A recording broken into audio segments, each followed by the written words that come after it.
নমস্কার বন্ধুরা, আশা করি তোমরা সকলে ভালো আছো, সুস্থ আছো। এখন তো ঠান্ডা পড়েই গেছে, কিন্তু সব ঘরে ঘরে এখন সর্দি কাশি হচ্ছে। সবাই তোমরা সাবধানে থেকো। আমার তো প্রচণ্ড ঠান্ডা লেগে গেছে। আর বাচ্চাদের বড়দের তোমরা একটু দেখে রেখো।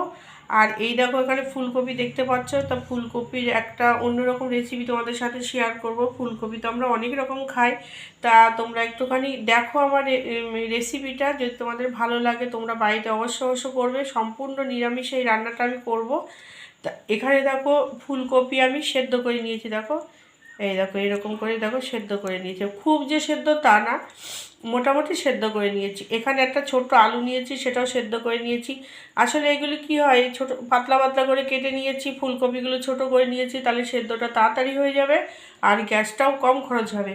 তা দেখো, এবার এক এক এক এক জিনিস দিতে থাকবো আমি। প্রথমে এখানে নুন দিলাম স্বাদ মতো, দেব এখানে হলুদ গুঁড়ো, দেব এখানে সামান্য একটু লঙ্কা গুঁড়ো। দেখো চামচটা দেখো কয়টুকু দেব। এখানে জিরের গুঁড়ো,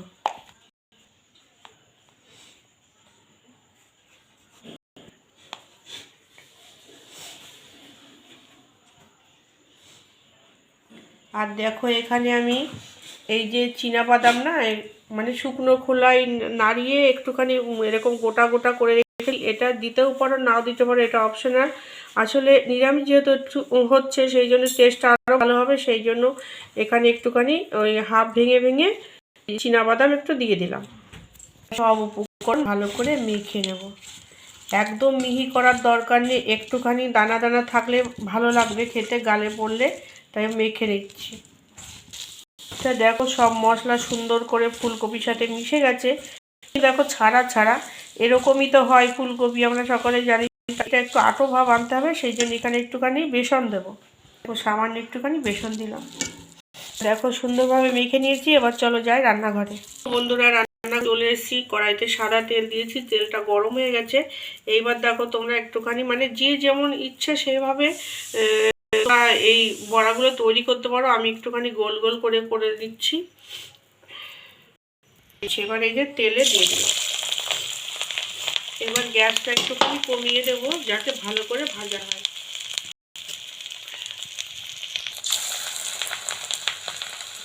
বন্ধুরা, আমার এই যে বড়াগুলো দেখো প্রায় হয়ে গেছে। এই যে এখানে দুটো হয়ে গেছে, এগুলো আমি নামিয়ে নিচ্ছি। দেখো কি সুন্দর লাগছে না দেখতে, লাল লাল করে ভেজে নিলাম। বাকিগুলো এইভাবে ভেজে নিচ্ছি।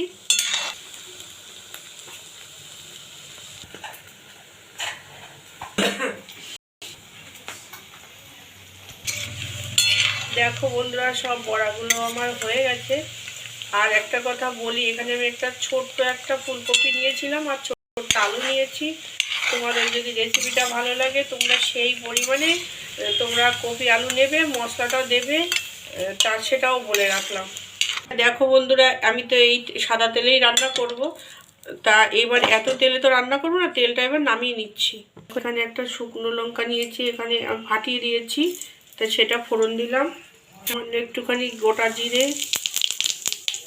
টমেটো নিয়েছি হাফ, সামান্য একটুখানি লঙ্কা গুঁড়ো, একটু ধনে গুঁড়ো, একটু জিরে গুঁড়ো, আর সামান্য একটুখানি আদা। প্রথমেই টমেটোটা সামান্য একটুখানি নুন দিয়ে দেবো। টমেটো একটু সেদ্ধ, গ্যাসটা একটু কমিয়ে দিয়েছি। টমেটোর কিছুটা দেখো ভাজা ভাজা হয়ে গেছে। এখানে আদাটা দিয়ে দেবো। এখানে যে মশলা গুঁড়ো মশলাগুলো আছে, এখানে একটুখানি জল দিয়ে দেবো। এই যে মশলাটা জল দিয়ে দিলাম। প্লেটটা একটুখানি নিয়ে দেবো, প্লেট থেকে মশলাটা। হলুদ গুঁড়ো দেবো। তোমাদের বলি, এটা যে নিরামিষ রান্না, এই নিরামিষ রান্নাগুলো একটু ঝালটা কমই হয়, কমই দিয়েছি। আর এই রান্নাটা পুরোটা দেখো ভাত দিয়ে, পোলাও দিয়ে, রাইস দিয়ে, পরোটা দিয়ে সব কিছুতেই ভালো লাগবে খেতে। এবার এখানে দেখো, এখানে হচ্ছে কাজু শুকনো গলায় ভেজে আমি গুঁড়ো করে নিয়েছি, সেটা আমি জল দিয়ে ভিজিয়ে রেখেছিলাম, সেটা এখানে দিয়ে দিলাম। একটু গ্রেভিটা না হলে হবে না। এখানে টক দইও তোমরা চাইলে দিতে পারো, যেহেতু বাড়িতে সবার ঠান্ডা লেগেছে তাই টক দইটা ব্যবহার করলাম না। সামান্য একটুখানি চিনি দিলাম, দেখো কালারটা দারুণ এসছে, হেভি লাগছে দেখতে। তো মনে হয় নিরামিষ দিনে এরকম একটা থাকলে আর কিছুই লাগবে না, এত সুন্দর হয় টেস্টি এই খাবারটা। তোমরা ঝটপট বাড়িতে বানিয়ে ফেলবে। আর কেমন হয়েছে আমার রেসিপিটা তোমরা অবশ্যই বলবে। দেখো মশলাটা সুন্দরভাবে কষানো হয়ে গেছে, তোমরা নিজেরাই দেখলে সামান্য মশলা এখানে ব্যবহার করেছি। আর এই যে মশলা থেকে তেল বেরিয়ে আসছে, এবার আমি এখানে জল দিয়ে দেবো। আর রান্নাটাও কত তাড়াতাড়ি হয়ে যায় দেখো,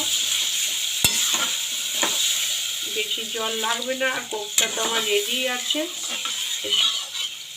দেখো তোমরা ঝোলটা ফুটছে, এবার যে বড়াগুলো করেছি এগুলো এবার এখানে ছেড়ে দেবো। এটা দেওয়ার পর আর বেশিক্ষণ রান্না করতে হবে না।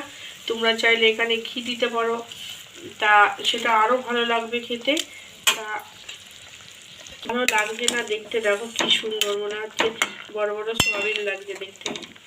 আর এখানে সামান্য একটুখানি নুন দিয়ে দেবো, কারণ তখন নুনটা খুব একটু কম দিয়েছিলাম। মিনিট ফুটলে এটা হয়ে যাবে। তো রান্নাটা হয়ে গেছে, একটু ঝোল ঝোল আছে, ওটা পরে যে বড়াগুলো না সব সোক করে নেবে। এখানে একটুখানি গরম মশলার গুঁড়ো দিলাম, সামান্য একটুখানি ঘি। আর ঘিটা না দিলে মানে কি বলবো, মনে হচ্ছে একটু কোথায় কমতি থেকে গেল, তাই একটুখানি ঘি দিয়ে দিলাম। এটা বন্ধ করে দিলাম। এটা কি ভালো লাগছে দেখতে। এবার আমি ঢেলে নিচ্ছি।